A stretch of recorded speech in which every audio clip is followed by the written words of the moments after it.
একাদশী তিথি সকল অভীষ্ট প্রদানকারী এই ব্রত পালন করার ফলে সমস্ত পাপ বিনষ্ট হয়, সর্বোপরি সৌভাগ্যের উদার হয়। সর্বোপরি তা ভগবান শ্রীকৃষ্ণের প্রীতিবাদনে বিধান করে এবং সেই পাদপদ্মে শুদ্ধ ভক্তি লাভ করতে সহায়তা করে। শাস্ত্রে যে 64 প্রকার ভক্তাঙ্গের কথা বলা হয়েছে তার মধ্যে একাদশীর ব্রত অন্যতম। ভক্তাঙ্গের কথা বলা হয়েছে একাদশীর ব্রত সমস্ত ব্রতের মধ্যে শ্রেষ্ঠ। তাই নারী পুরুষ নির্বিশেষ, জাতি ধর্ম নির্বিশেষ সকলেই এই পবিত্র একাদশীর ব্রত পালন করা কর্তব্য। একাদশীর ব্রত পালনের জন্য শাস্ত্রে নির্ধারিত বিধিত যে বিধি নিষেধ আছে তা এই সমস্ত বিধি নিষেধের অনুকূলে একাদশীর ব্রত পালন করলে ভগবত ধামে ফিরে যাওয়া যায়, তার বহু দৃষ্টান্ত শাস্ত্রে প্রদান করা হয়েছে। শাস্ত্র লিখিত এই সমস্ত দিব্য ঐতিহাসিক কাহিনী এবং একাদশীর ব্রত মহিমা নিয়মবলী সম্বলিত এই একাদশীর মাহাত্ম্য জীবনে পরম সম্পদ, যেটি পাঠ করার ফলে পারমাত্মিক উন্নতি লাভ করার মাধ্যমে অনায়াসে ভগবত ধামে ফিরে যাওয়া যাবে। স্বয়ং ভগবান শ্রীকৃষ্ণ যুধিষ্ঠির মহারাজের কাছে এই একাদশীর মাহাত্ম্য বর্ণনা করেছেন। হরে কৃষ্ণ কৃষ্ণ কৃষ্ণ হরে হরে, হরে রাম রাম রাম হরে হরে। জয় শ্রীকৃষ্ণ চৈতন্য প্রভু নিত্যানন্দ, শ্রী অদ্বৈত গদাধর সেবাসাদী গৌর ভক্তবৃন্দ। নমস্কার, ভগবান ধামে সকলকে স্বাগত। আপনারা সকলে ভগবান ধামে যোগাযোগ করুন এবং একাদশীর মাহাত্ম্য শ্রবণ করুন। প্রত্যেকটা একাদশীর মধ্যে আপনারা যদি প্রত্যেকটা একাদশী না করতে পারেন, আমাদের সর্বশ্রেষ্ঠ 4-5টা একাদশী রয়েছে, সেই 4-5টা একাদশী আপনারা নিষ্ঠা সহকারে পালন করুন। 4-5টা একাদশীর মধ্যে আমাদের এই একটা একাদশী শয়ন একাদশী আমাদের পড়েছে। একাদশী যেটা আমাদের উল্টো রথের শেষে আমাদের শয়ন একাদশী, সেটা কবে পড়বে সেটা আমি আপনাদের সঙ্গে এখনই শেয়ার করে দেবো এবং বেশ কিছু স্থানের পালনের সময়সূচি দিয়ে দেবো এবং একাদশীর মাহাত্ম্য কথা এবং পৌরাণিক কিছু কাহিনী নিয়ে আমি এই ভিডিওটা আপনাদের সঙ্গে শেয়ার করছি। সকলে কেমন আছেন? ভালো আছেন তো? ভগবান ধামে সকলকে স্বাগত। তো আমার সঙ্গে একটু কষ্ট করে ধৈর্য ধরে লাস্ট অব্দি চলুন, আপনারা একাদশীর সম্বন্ধে অনেক কিছু জানতে পারবেন। প্রথমে বলে দিই একাদশীটা কবে পড়ছে। আমাদের এই একাদশীটা কবে পড়েছে সেটাই আমরা জানবো। 2025 সাল আর 1432 সাল আমাদের গৌরী একাদশী শয়ন একাদশী রবিবারে পড়েছে। আমাদের শয়ন একাদশী যেহেতু উল্টো রথ আমাদের শনিবারে পড়ছে, আর শয়ন একাদশী 6 জুলাই রবিবার আষাঢ় মাসের 21 তারিখ। তো আমাদের কবে পড়েছে? রবিবারে পড়েছে শয়ন একাদশী। আমাদের এই কয়েকটা বড় বড় একাদশী আছে, এই একাদশীগুলোর মধ্যে এই একটা একাদশীও বড় একাদশী। তো বড় একাদশীগুলোর মধ্যে আমাদের কিন্তু শয়ন একাদশী, পার্শ্ব একাদশী, উত্থান একাদশী আর পাণ্ডবা নির্জলা একাদশী বা ভীম একাদশী আমরা ধরতে পারি। তো আমরা এই বড় বড় একাদশীগুলো নিষ্ঠা সহকারে আগের দিন পরের দিন নিরামিষ আহার গ্রহণ করে যদি নিষ্ঠা সহকারে পঞ্চশস্য বর্জন করে পালন করা যায়, তাহলেও কিন্তু পুরো বছরের পুণ্যফল লাভ করা যায়। যারা মনে করছেন পুরো একাদশীর ব্রত করতে পারছেন না তাদের কথা বললাম, আর যারা গৌরী ভক্ত বা বৈষ্ণব ভক্ত তাদের জন্য এই কথাটা নয় যে পুরো আগের দিন পরের দিন নিরামিষ। যারা নিরামিষ আহার গ্রহণ করেন না তাদের কথা বললাম। তো নিষ্ঠা সহকারে আপনারা এই একাদশী পালন করবেন। পক্ষের একাদশী, এই একাদশীটা আমরা কিন্তু স্বাস্থ্য সিদ্ধান্ত চান্দ্র পঞ্জিকা অনুযায়ী এটা কিন্তু আমাদের আষাঢ় মাসের একাদশী। এটা কেটে দিয়ে আপনাদের সঙ্গে বেশ কিছু একাদশী আছে, যে একাদশীগুলো আপনারা যদি সারা বছর মনে করছেন কোনো কারণবশত সমস্ত একাদশী ব্রত পালন করতে পারছেন না, তো আপনারা কি করবেন? সমস্ত একাদশী ব্রত পালন করতে পারছেন না, ঠিক আছে, আপনারা এই 4-5টা একাদশী রয়েছে, যেমন আমাদের শয়ন একাদশী, উত্থান একাদশী, পার্শ্ব একাদশী, ভীম একাদশী, পাণ্ডবা নির্জলা একাদশী।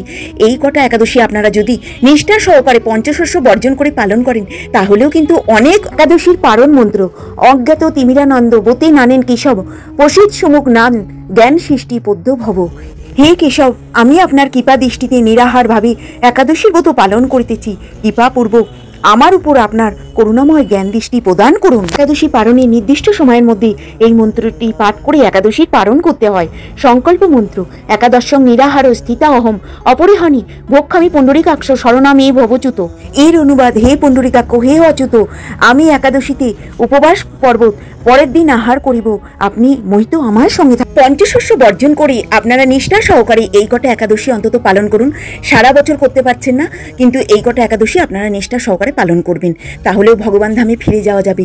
আর আমাদের এই পার্শ্ব একাদশী, জগন্নাথ দেবের এই শয়ন একাদশী, উত্থান একাদশী, এইগুলো কিন্তু আপনারা খুব বড় একাদশী, আপনারা সকলে নিষ্ঠা সহকারে পালন করবেন। এবার আমি শয়ন একাদশীর মাহাত্ম্য ব্রতকথা যেটা সেটা আপনাদের সঙ্গে শেয়ার করে দিচ্ছি। শয়ন একাদশী আর বেশ কিছু স্থানের পালনের সময়সূচি আমি আপনাদের সঙ্গে দিয়ে দেবো। তো আমি এখানে মাহাত্ম্য ব্রতকথাটা আপনারা কিন্তু একাদশীর দিনকে অতি অবশ্যই শুনবেন। তো এটা কিন্তু শোনা খুব ভালো। সিদ্ধান্ত অনুযায়ী যে একাদশী শয়ন একাদশীর মাহাত্ম্য ব্রতকথাটা আপনাদের সঙ্গে শেয়ার করছি। মহারাজ যুধিষ্ঠির বললেন, হে কৃষ্ণ, আষাঢ় মাসের শুক্লপক্ষের একাদশীর নাম কি? এর মহিমাই বা কি? তা আমাকে কৃপা করে বলুন। শ্রীকৃষ্ণ বললেন, ব্রহ্মা এই একাদশীর সম্পর্কে দেবশ্রী নারদকে যা বলেছিলেন আমি সেই আশ্চর্যজনক কথা আপনাকে বলছি। শিবম্বা বললেন, হে নারদ, এই সংসারে একাদশীর মতন পবিত্র আর কোনো ব্রত নেই। সকল পাপ বিনাশের জন্য এই বিষ্ণুব্রত পালন করা একান্ত আবশ্যক।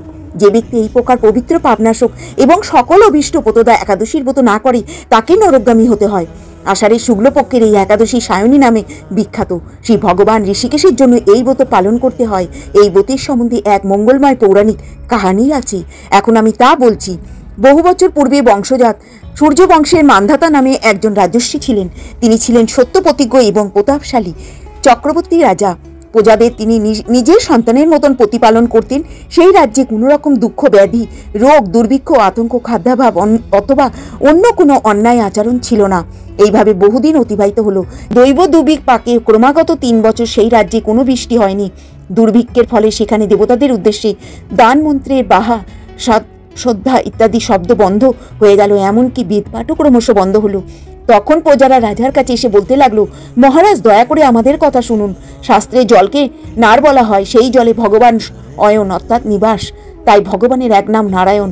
মেঘরূপে ভগবান বিষ্ণু সর্বত্র বাড়ি বর্ষণ করে, সেই বৃষ্টি থেকেই অন্ন এবং অন্ন খেয়ে প্রজাগণ জীবন ধারণ করে। এখন সেই অন্নের অভাবে প্রজারা ক্ষয়প্রাপ্ত হচ্ছে। অতএব হে মহারাজ, আপনি এমন কোনো উপায় অবলম্বন করুন যাতে আপনার রাজ্যে শান্তি ও কল্যাণ সাধন হয়। রাজা মান্ধাতা বললেন, তোমরা ঠিক বলেছ, অন্ন থেকে প্রজার উদ্ভব, অন্ন থেকেই প্রজার পালন, তাই অন্নের অভাবে প্রজারা বিনষ্ট হয়, আবার রাজার দোষেও রাজ্য নষ্ট হয়। আমি নিজের বুদ্ধিতে আমার নিজের কোনো দোষ খুঁজে পাচ্ছি না, তবু প্রজাদের কল্যাণের জন্য আমি আপ্রাণ চেষ্টা করব। তারপর রাজা ব্রহ্মাকে প্রণাম করে সৈন্যসহ বনে গমন করলেন। সেখানে প্রধান প্রধান ঋষিদের আশ্রমে ভ্রমণ করলেন। এইভাবে একদিন তাকে দর্শন মাত্রই রাজা মহানন্দে ঋষির চরণ বন্দনা করলেন। মুনিবর তাকে আশীর্বাদ ও কুশল প্রশ্ন জিজ্ঞাসা করলেন। রাজা তখন তার আগমনের কথা সবিস্তারে ঋষির কাছে জানালেন। ঋষি অঙ্গিরা কিছু সময় ধ্যানস্থ থাকার পর বলতে লাগলেন, হে রাজন, এটি সত্য যুগ। এই যুগে সকল লোকে দেবপরায়ণ এবং ব্রাহ্মণ ছাড়া অন্য কেউ তপস্যা করে না। এই নিয়ম থাকা সত্ত্বেও এক শূদ্র রাজ্য তপস্যা করেছে। তার এই অকার্যের জন্যই রাজ্যের দুর্দশা, তাই তাকে হত্যা করলে সকল দোষ দূর হবে। রাজা বললেন, হে মুনিবর, তপস্যাকারী নিরপরাধ ব্যক্তিকে আমি কিভাবে বধ করব? আমার পক্ষে সহজসাধ্য অন্য কোনো উপায় থাকলে আপনি তা দয়া করে আমাকে বলুন। অন্তঃস্বরে মহিষী অঙ্গিরা বললেন, আপনি আষাঢ় মাসে শুক্লপক্ষে সায়নী নামে প্রসিদ্ধ একাদশীর ব্রত পালন করুন। এই ব্রতের প্রভাবে নিশ্চয়ই রাজ্যে বৃষ্টি হবে। এই একাদশী সর্বসিদ্ধি দাত্রী এবং সর্ব উপদ্রব নাশকারিণী। হে রাজন, প্রজা পরিবারক সহ আপনি এই ব্রত পালন করুন। মুনিবরের কথা শুনে রাজা নিজের প্রসাদে ফিরে এলেন। আষাঢ় মাস উপস্থিত হলে রাজ্যের সকল প্রজা রাজার সাথে এই একাদশীর ব্রতের অনুষ্ঠান করলেন। ব্রত প্রভাবে প্রচুর বৃষ্টিপাত হলো। কিছুকালের মধ্যেই অন্নাভাব দূর হলো। ভগবান ঋষিকেশের কৃপায় প্রজাগণ সুখী হলো। এই কারণে সুখ ও মুক্তি প্রদানকারী এই উত্তম ব্রত পালন করা সকলের কর্তব্য। ভবিষ্যৎ পুরাণে যুধিষ্ঠির শ্রীকৃষ্ণ নারদ সংবাদে ব্রহ্মা সংবাদ রূপে একাদশীর এই মাহাত্ম্য বর্ণিত রয়েছে। হরে কৃষ্ণ কৃষ্ণ কৃষ্ণ হরে হরে, হরে রাম রাম রাম হরে হরে। এবার আমি আপনাদের সঙ্গে বেশ কিছু স্থানের পালনের সময়সূচি একই সঙ্গে প্রদান করছি। তো আমরা কিন্তু 6 তারিখে একাদশীর ব্রত পালন করছি, 6 তারিখে একাদশীর ব্রত পালন করছি, 6 তারিখে জুলাই মাসে, আর 7 তারিখে আমরা পালন সারব। পালনের সময়ের মধ্যে যদি পালন করা না হয় কোনো একাদশীর পুণ্যফল লাভ হয়। তো আমরা পালনের বেশ কিছু স্থানের সময়সূচি জানবো। মায়াপুরের পালনের সময়সূচি 4:55 থেকে 9:26, ইম্ফলের পালনের সময়সূচি 4:30 থেকে 9:02, গুয়াহাটির পালনের সময়সূচি 4:36 থেকে 9:10, কলকাতার পালনের সময়সূচি 4:57 থেকে 9:26, ভুবনেশ্বরের সময়সূচি 5:12 থেকে 9:38, পাটনার সময়সূচি 5:04 থেকে 9:60। মান্নুর পালনের সময়সূচি 7 তারিখে 7ই জুলাই আমরা পালন সারব। 6 তারিখে আমরা একাদশীর ব্রত পালন করছি 5:13 থেকে 9:50। চেন্নাইয়ের পালনের সময়সূচি 5:47 থেকে 10:05 মধ্যে থেকে 10:05, আর নাগপুরের পালনের সময়সূচি 5:37 থেকে 10:04 মধ্যে। বৃন্দাবনের পালনের সময়সূচি 5:29 থেকে 10:05, দিল্লির পালনের সময়সূচি 5:29 থেকে 10:07, হায়দ্রাবাদের পালনের সময়সূচি 5:47 থেকে 10:09 মধ্যে। ত্রিবাদমের পালনের সময়সূচি 6:09 থেকে 10:21, কম্বোর পালনের সময়সূচি 6টা থেকে 10:10 মধ্যে। ব্যাঙ্গালোরের পালনের সময়সূচি 5:58 থেকে 10:15 মধ্যে।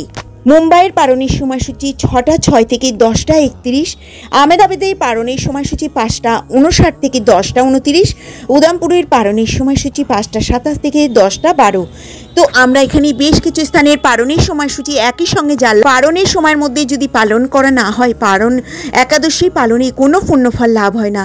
তো সকলে নিষ্ঠা সহকারে একাদশীর পারণ মন্ত্র, সংকল্প মন্ত্রের সঙ্গে একাদশী পারণটা সারবে। এবার বলে দিই খাদ্য তালিকায় কী কী রাখবেন। খাদ্য তালিকায় একাদশীর আগের দিন, দিনের দিন, পরের দিনকে। তো এটা হচ্ছে আমাদের মহান একাদশী, সর্বশ্রেষ্ঠ একাদশী, আমাদের শয়ন একাদশী। জগন্নাথ দেবের রথের পরেই আমাদের এই একাদশী হয়। তো এটা আমরা সর্বশ্রেষ্ঠ একাদশী বলে মনে করব। তো আমাদের শয়ন একাদশী সেহেতু নির্জল উপবাস যারা করতে পারবেন তারা নির্জল উপবাস থাকবেন। যারা মনে করছেন নির্জল উপবাস থাকতে পারছেন না, দরকার নেই নির্জলা উপবাস থাকার, ফলমূল শরবত নিয়ে আপনারা উপোসটা করবেন। এই ব্রত আমাদের গঙ্গার মধ্যে, আমাদের যেমন নদীর মধ্যে গঙ্গা শ্রেষ্ঠ, ব্রতের মধ্যে একাদশীর ব্রত সর্বশ্রেষ্ঠ, আর আমাদের ভক্তের মধ্যে শিব শ্রেষ্ঠ। সেই জন্য আপনারা একাদশীর ব্রত নিষ্ঠা সহকারে পঞ্চশস্য বর্জন করে আগের দিন পরের দিন নিরামিষ গ্রহণ করে আপনারা পঞ্চশস্য বর্জন করে একাদশীর ব্রত পালন করবেন। আর এই একাদশী তো সকলেই করবেন। অনেক মানুষ করতেন না, এখন অনেক মানুষ একাদশীর ব্রত নিষ্ঠা সহকারে পালন করেন। তো আপনারা খাদ্য তালিকায় আগের দিনকে নিরামিষ আহার গ্রহণ করছেন, যারা নিরামিষ আহার গ্রহণ করেন না তারা করছেন, যারা বৈষ্ণব ভক্ত তাদের কথা বললাম না। যারা মনে করছেন ফল এবং শরবত নিয়ে হচ্ছে না তারা করবেন। সমস্ত রকমের সব একাদশী যেরকমভাবে পালন করেন সেইভাবে পালন করুন। সেই সময় আপনারা সমস্ত রকমের বাদাম নিতে পারেন, দুধ জাতীয় সমস্ত রকমের দ্রব্য যেমন ছানা, দই ঘরে তৈরি করে আপনারা নিতে পারেন, রসমালাই করতে পারেন, আলু, কাঁচকলা, পেঁপে সবজি তৈরি করতে পারেন। আর এখানে দুধের সমস্ত রকমের আপনারা জিনিস তৈরি করতে পারেন বাড়িতে, ঘরে তৈরি করে। বাদাম সব রকমের, কাঠবাদাম, পেস্তা, আখরোট, চীনাবাদাম সমস্ত রকমের বাদাম নিতে পারেন এবং আলুর পায়েস করতে পারেন। তো সুন্দর করে আপনারা, তবে গাওয়া ঘি, সূর্যমুখী তেল দিয়েই রান্নাটা করতে হবে। তো এইভাবে আপনারা পেঁপে নিতে পারেন, পাকা পেঁপে, কাঁচা পেঁপে এগুলো নেওয়া যেতে পারে। তো এইভাবে ভগবানকেও সেবা দিতে পারেন, নিজেরাও নিতে পারেন। এবার পরের দিনকে আপনারা কি করবেন, পরের দিনকে ভগবানকে পঞ্চব্যঞ্জন রান্না করে দেবেন। ভগবানকে সেবায় পঞ্চব্যঞ্জন যদি খুব ভরে ওঠে, পারণের সময়ের মধ্যে করতে না পারছেন, পরে করে দেবেন। পারণের সময়ের মধ্যে দই দিয়ে খই দিয়ে এবং চিড়ে দিয়ে দই দিয়ে ভগবানের সেবা দিয়ে সেইটাকে আপনারা প্রসাদ হিসাবে পারণটা পালন করবেন, নিয়ে পারণ সারবেন। তো এইভাবে ভগবানকেও সেবা দেবেন, নিজেরাও আপনারা নিয়ে পারণটা সারবেন। তো পরের দিনকে ভগবানকে, এখন জগন্নাথ দেবের আমাদের রথযাত্রা চলছে, কিন্তু আমাদের শয়ন একাদশীতে রথযাত্রা শেষ হয়ে ভগবান দেব শয়ন করবেন। তো আপনারা কিন্তু এই সময় তো ভগবানকে পঞ্চব্যঞ্জন রান্না করে দিচ্ছেনই, আর তখনও আপনারা চেষ্টা করবেন ভগবানকে, জগন্নাথ দেব শয়ন করবেন, কিন্তু অন্যান্য ভগবান থাকবেন, নৃসিংহদেব, গৌরাঙ্গ মহাপ্রভু, রাধা গোবিন্দ সমস্ত ভগবানকে আপনারা সেবা দেবেন। তো পঞ্চব্যঞ্জন রান্না করে সমস্ত ভগবানকে সেবা দেবেন সুন্দর করে। তো সেবা দিয়ে এবং আপনারা ভগবানকে পঞ্চাভিষেক করতে পারেন, সেটা দুধ, দই, ঘি, শক্কর, মধু দিয়ে পঞ্চাভিষেক করবেন। সেটা তো খুবই ভালো, আপনাদের ঘরে যদি মূর্তি থাকে খুবই ভালো, না পারলে চিত্রপটের মধ্যে একটা সামনে বোল রেখে আপনারা পঞ্চাভিষেক করবেন দুধ, দই, ঘি, শক্কর এবং গোচুনা এবং অঘ্রব দিয়ে। আর পঞ্চফলের অভিষেক মানে 5টা ফল দিয়ে ভগবানকে অভিষেক করা। তো আপনারা 5টা ফলের রস করে সুন্দর করে তুলসীপত্র দিয়ে ভগবানকে অভিষেক করবেন, তারপরে গঙ্গা জল দিয়ে পরিষ্কার করে ভগবানকে ড্রেস পরিয়ে তুলে দেবেন। তো এইভাবে একাদশীর আগের দিন, দিনের দিন, পরের দিন করাটা কিন্তু খুবই ভালো। এবং আপনাদের বাড়িতে অনেক তুলসী গাছ আছে, যে গাছগুলো আপনাদের কোনো কাজে লাগছে না, অনেক গাছ যেগুলো জলে দিয়ে দেবেন, এবং কিছু গাছ মোটা মোটা ডাল কেটে রেখে তুলোয় জড়িয়ে রেখে দেবেন। এবং একাদশীর আগের দিন, দিনের দিন, পরের দিনকে আপনারা ওইটা ঘিয়ে চুবিয়ে, এটা আমরা কার্তিক মাসে করি, তো ঘিয়ে চুবিয়ে ভগবানকে তুলসী আরতি করবেন। এটাকে আমরা কোষ্ঠকাঠের আরতি বলি। তো এই কোষ্ঠকাঠের আরতি ভগবানের চরণে 4 বার, নাভিপৃষ্ঠে 2 বার, মুখমণ্ডলে 3 বার, আর সারা অঙ্গে 7 বার। তো এইভাবে ভগবানকে আরতি করবেন, এটা কিন্তু করা খুব ভালো। তো আপনারা সারা বছর একাদশী ব্রত পালন করতে পারছেন না, নিষ্ঠা সহকারে এই 4-5টা একাদশী পালন করবেন। শয়ন একাদশী, উত্থান একাদশী, পার্শ্ব একাদশী, ভীম একাদশী। তো এই একাদশীগুলো নিষ্ঠা সহকারে আগের দিন পরের দিন নিরামিষ আহার গ্রহণ করে পঞ্চশস্য বর্জন করে ভগবানের সেবা করবেন। আর ভগবানের কাছে কীভাবে থাকবেন, ভগবানকে তুলসীপত্র চন্দন লাগিয়ে দেবেন, ভগবানের শ্রীচরণে তুলসীপত্র চন্দন লাগিয়ে ভগবানকে দেবেন। ভগবানকে মাটির ঘিয়ের প্রদীপ দিয়ে আরতি করবেন, ভগবানকে কোষ্ঠকাঠের আরতি করবেন এবং কবার করবেন সেটা তো আমি বলেই দিলাম। এবং গীতা বই অতি অবশ্যই পাঠ করবেন। ভগবানকে ঘিয়ের প্রদীপ দেবেন, এমনি প্রদীপ দিয়ে ভালো করে তেলের প্রদীপ দিয়ে ভগবানকে আরতি করবেন। গীতা বই পাঠ করছেন এবং মনে করছেন বাড়িতে করতে পারছি না, কাছে পিঠে মন্দির রয়েছে, সেখানে চলে যাবেন, গিয়ে আরতি শুনে দেখে আসবেন, গীতা পাঠ শুনে আসবেন সন্ধ্যাবেলা। এটাও কিন্তু খুব ভালো। ভগবানের সঙ্গে থাকবেন, তুলসী গাছে জল দেবেন, তুলসী গাছ প্রদক্ষিণ করবেন এবং তুলসী গাছে জল দেবেন, সূর্যদেবকে জল দেবেন, খুব ভালো এটা কিন্তু করা। তো তুলসীপত্র চন্দন লাগিয়ে ভগবানের শ্রীচরণে অর্পণ করবেন, 2টো করে তুলসী পাতা দেবেন ভগবানের শ্রীচরণে। তো রাধারানীকে দেওয়ার দরকার নেই, রাধারানীর বুকে তুলসী পাতা দেবেন, চরণে নয়। যেমন আমরা সুভদ্রা মাকে বলি তুলসী পাতা দিতে হবে না, জগন্নাথ বলরামকে দেওয়া যাবে, সেই রকম রাধারানীর বুকে তুলসী পাতা দেওয়া যাবে। তো এইভাবে ভগবানের সেবা করবেন, অধিক হরিনাম জপ করবেন এবং অধিক হরিনাম গীতা পাঠ করবেন। যতটা পারবেন ভগবানের সঙ্গে থাকবেন, পরিবারের সকলকে নিয়ে ভগবানের সেবা করবেন এবং এটা কিন্তু খুব ভালো, ভগবান ধাম প্রাপ্তি হওয়া যায়। জড়জগৎ, বন্ধনের জগৎ, মায়ার জগৎ থেকে মুক্ত হতে পেলে ভগবানের সেবা করুন। ভগবানের সেবা করলে কিন্তু আমরা এই জড়জগৎ থেকে মুক্ত হয়ে ভগবান ধাম প্রাপ্তি হতে পারবো, ভগবানের শ্রীচরণে অর্পিত হতে পারবো। তো এই মায়ার জগৎ প্রচুর কষ্টের জগৎ। আপনারা যদি ভগবানের সঙ্গে, জগন্নাথ দেবের সঙ্গে জগন্নাথ ধাম প্রাপ্তি হতে চান, তাহলে ভগবানকে সেবা করুন, অধিক হরিনাম জপ করুন, পরিবারের সকলকে নিয়ে ভগবানের রাজ্যে থাকুন, ভগবানকে আরতি করবেন, অতি অবশ্যই তুলসী গাছের মালা গেঁথে ভগবানকে পড়াবেন। এই চিন্ময় জগতে প্রবেশ করতে গেলে ভগবানের সেবা করতে হবে, ভগবান ধাম প্রাপ্তি পেতে গেলে ভগবানের সেবা করতে হবে, ভগবানকে অর্পণ করতে হবে।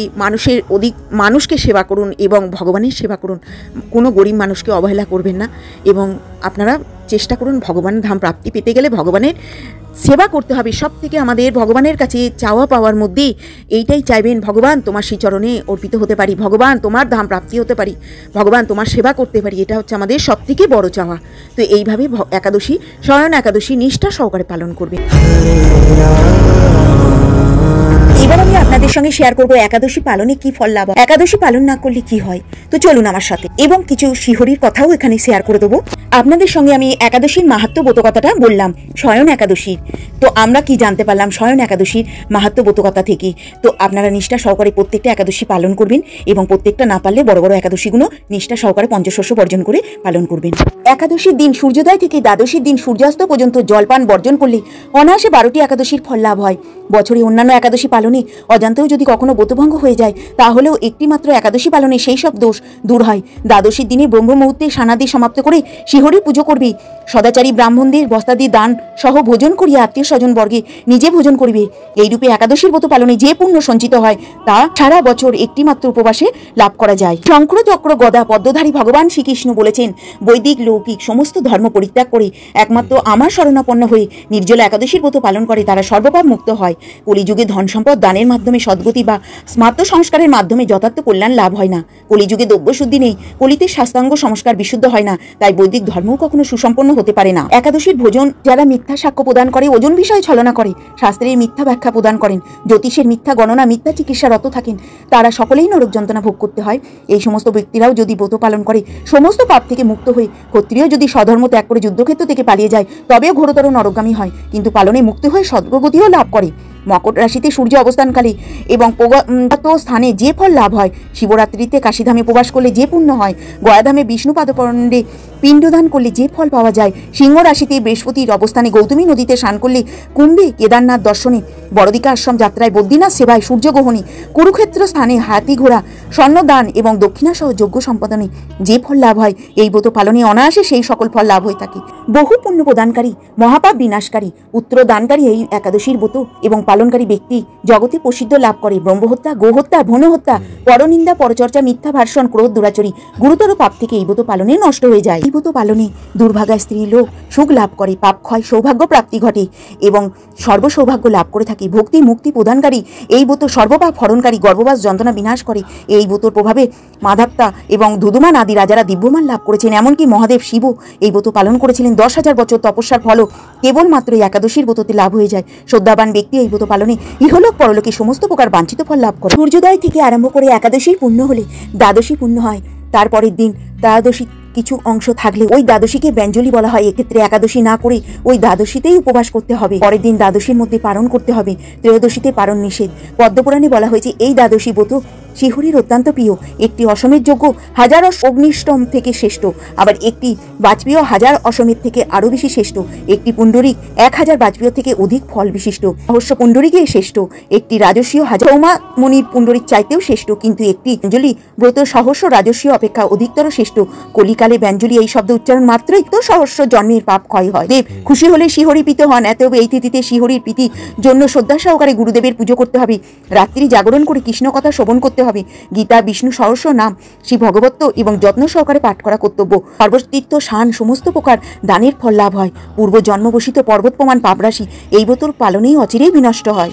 তিনি সঠিকভাবে একাদশীর ব্রত অনুষ্ঠান পালন করেন। ত্রিভুবনের সমস্ত তীর্থ এসে উপস্থিত হয়। হে নারদ, বিষ্ণু প্রিয়তমা এবং একাদশীর উপবাস করলে সর্বশাস্ত্রে জ্ঞান ও তপস্যায় সিদ্ধি লাভ করে চরম মুক্তি লাভ হয় এবং সমস্ত লৌকিক ধর্ম পরিত্যাগ করে ভক্তি ভরে এই ব্রত উপবাস করেন। আর তাকে পুনর্জন্ম নিতে হয় না, এমনকি মন ও বাক্য দ্বারা অচিরেই পাপ শ্রী গোবিন্দর অর্চনে বিনষ্ট হয়ে যায়। সেই জনার্দনের উদ্দেশ্যে শান, জপ, কীর্তন আদি করলে অক্ষয় পুণ্য লাভ হয়। উপবাসে শ্রীহরির প্রতি ভক্তি ভরে দিন যাপন করেন তাদের পক্ষে জগতে দুর্লভ বলে আর কিছু নেই। চন্দ্র সূর্যগ্রহণে স্নান করলে যে পুণ্য উপবাস রাত্রি জাগরণে সহস্রগুণ স্বীকৃতি লাভ হয় এবং শান, দান, জপ, হোম আদি যে পুণ্য সঞ্চিত হয় একাদশী না করলে নিষ্ফলে যায়। শ্রীহরির বাসরে জনার্দনের পুজো করলে ভক্তি সহকারে তার শত জন্মজন্মিত পুণ্য ফল বিফলে যায় না। মুক্তি সমস্ত যজ্ঞের ফল লাভ হয়। ভগবান হরিভক্তিমূলক শাস্ত্র পাঠ অত্যন্ত সন্তুষ্ট হন। জপ, দান এবং যজ্ঞাদি দ্বারা যতপিত হন। বিষ্ণুর নাম, গুণ, রূপ আদি শ্রবণ, কীর্তন এবং একাদশীর অভীষ্ট ফল লাভের জন্য মুক্তিদাতা পদ্মনামের পুজো করিবে। শ্রীহরির নাম সংকীর্তন দ্বারা পৃথিবীর সর্বতীর্থের ফল লাভ হয়। জীব মোহবশত বহু পাপকর্ম করে ভগবান শ্রীহরির শরণাপন্ন হয়ে প্রণাম নিবেদন নরক যন্ত্রণা থেকে রক্ষা পায়। একাদশীর মহিমা শোনার ফলে নিদারুণ যমদণ্ড থেকে মুক্তি লাভ হয়। শ্রীহরিবাসর ব্রতের ফলে ত্রিভুবন পবিত্রকারী আর কোনো বস্তু নেই। হাজার হাজার অসমের যজ্ঞ, শত শত রাজস্বীয় যজ্ঞ শত বস্তির শতভাগের এক অংশে সমান হয় না। এই ব্রত পালনে স্বর্গবাস হয়। মুক্তি, দীর্ঘায়ু, আরোগ্য, সুপত্নী, বন্ধু অনায়াসে লাভ করা যায়। একাদশীর উপবাস ব্রত রাত্রি জাগরণ করলে অনায়াসে শ্রী বিষ্ণু লোকে গতি হয়। মহাপূর্ণ প্রধা, সমস্ত পাপ হারিনি, মুক্তি দায়িনী। একাদশীর পদ বাজপেয় যজ্ঞ থেকে বেশি ফলদান করে। যে ব্যক্তি এই তিথিতে ভক্তি সহকারে বামন দেবীর পুজো করেন তিনি ত্রিলোকে পূজিত হন। পদ্মফুলে পদ্মলোচন শ্রী বিষ্ণুর অর্চনকালী বিষ্ণুলোক প্রাপ্ত হন। সাগর অরণ্য যুক্ত পৃথিবীদানে দুধবতী গাভীদানের ফল অনায়াসে এই ব্রত পালনে লাভ। যারা পাপপুণ্য সাগরে নিমগ্ন তাদের উদ্ধারের একমাত্র সহজ উপায় এই রকম পবিত্র পাবনাশক শ্রেষ্ঠ ব্রত আর জগতে নেই। শ্রীহরি স্বয়ং মাহাত্ম্য কীর্তন করে বলেছেন, রাত্রে জাগরণ করে যারা এই ব্রত পালন করেন তাদের কখনো দুঃখ দুর্দশা হন না, দুঃখ দুর্দশাগ্রস্ত হন না। এই ব্রত পালনকারী কখনো নির্মজনী প্রাপ্ত হন না। কেশবপ্রিয়া তুলসী পাত্রে যিনি শ্রীহরির পুজো করেন, পদ্মপাতায় জলের মতন যিনি পাপে নিলুপ্ত থাকেন, তুলসী পত্র দিয়ে বিষ্ণু পূজায় ভগবান যেমন সন্তুষ্ট হন, মণিমুক্তাদি মূল্যবান রত্ন মাধ্যমেও তেমন প্রীত হন না। যিনি কেশবকে তুলসী মঞ্জুরি দিয়ে পুজো করেন তার জন্মজন্মিত পাপ ক্ষয় হয়ে যায়। এই প্রসঙ্গে ব্রহ্মা বললেন, হে নারদ, যিনি তুলসীকে প্রত্যহ দর্শন করে তার সকল পাপরাশি বিদরিত হয়ে যায়। যিনি তাকে স্পর্শ করেন তার পাপমলিন দেহ পবিত্র হয়। তাকে প্রণাম করলে রোগ দূর হয়। তাকে জল সিন্ধল করলে যমও তার কাছে আসতে ভয় পান। শ্রীহরি চরণে তুলসী অর্পিত হলে ভগবতী লাভ হন। তাই হে কৃষ্ণ প্রদায়িনী, তোমায় প্রণাম। যে ব্যক্তি হরিবাসরে ভগবানের সামনে দীপদান করেন চিত্রগুপ্তও তার পুণ্যের সংখ্যা হিসাব রাখতে পারেন না। তাই পিতৃপুরুষরাও উত্তম কীর্তি লাভ করেন। হত্যা, ভনহত্যা, পাপ বিনাশিনী মহাপুরায়িনী এই ব্রত পালন করবেন। এই মাহাত্ম্য শ্রদ্ধা সহকারে পাঠ অথবা শ্রবণ করতে হবে। সর্বপাপ থেকে মুক্ত হয়ে বিষ্ণুলোকে তাহলে গমন করা যাবে। একাদশীর দিন সূর্যোদয় থেকে দ্বাদশীর দিন পর্যন্ত সূর্যাস্ত পর্যন্ত জলপান বর্জন করলে অনায়াসে 12টি একাদশীর ফল লাভ হয়। বছরে একাদশী পালনে অজান্তেও যদি কখনো ব্রতভঙ্গ হয়ে যায় তাহলে এই একটি মাত্র একাদশী পালনে সব দোষ দূর হয়। দ্বাদশীর দিনে ব্রহ্ম মুহূর্তে সানাদি সমাপ্ত করে শ্রীহরির পুজো করিবে। সদাচারী ব্রাহ্মণদের বস্তাদি দান সহ ভোজন করিয়া আত্মীয় স্বজনের সঙ্গে নিজে ভোজন করিবে। এইরূপ একাদশীর ব্রত পালনে যে পুণ্য সঞ্চিত হয় তা বিফলে যায় না। আপনার সময়ের মধ্যে যদি পালন না সারা হয়, পালন না করা হয়, তাহলে একাদশীর কোনো পুণ্যফল লাভ হয় না। সেই জন্য আপনারা পালনটা সময়ের মধ্যে সেরে নেবেন। আমাদের সময় মতন পালন করবেন। তাহলে কি ঘিয়ের প্রদীপ দেবেন, ভগবানকে সেবা করবেন, ভগবত গীতা পাঠ করবেন। যদি নিজে বাড়িতে করতে পারেন খুব ভালো, নাহলে কাছে পিঠে মন্দির থাকলে সেখানে গিয়ে আরতি দেখে আসবেন, গীতা পাঠ শুনে আসবেন। এবং এখন তো সমস্ত মন্দিরেই গীতা পাঠ হয় এবং আরতি হয় একাদশীর দিন, আগের দিন, পরের দিন। সারা বছর করতে পারলে ভালো, না পারলে এই 3 দিন অতি অবশ্যই ভগবানের সারাদিন হরিভক্ত সঙ্গে সেই হরিভজনার নাম, রূপ, লীলা আদি শ্রবণ করতে পারে। এই সময়ে ব্রত পালনের সময় পরনিন্দা, পরচর্চা, মিথ্যা ভাষণ, ক্রোধ, দুরাচরি সমস্ত সম্পূর্ণভাবে নিষিদ্ধ। সকলে আমি কিন্তু ভিডিওটা এই পর্যন্তই রাখলাম। প্রত্যেকের বাড়ির সকলে মিলে এই শয়ন একাদশীর ব্রত নিষ্ঠা সহকারে পালন করুন এবং সকলকে পালন করার জন্য উৎসাহিত করুন। সুস্থ থাকবেন। আবার একটা নতুন ভিডিওর সামনে চলে আসবো। নমস্কার।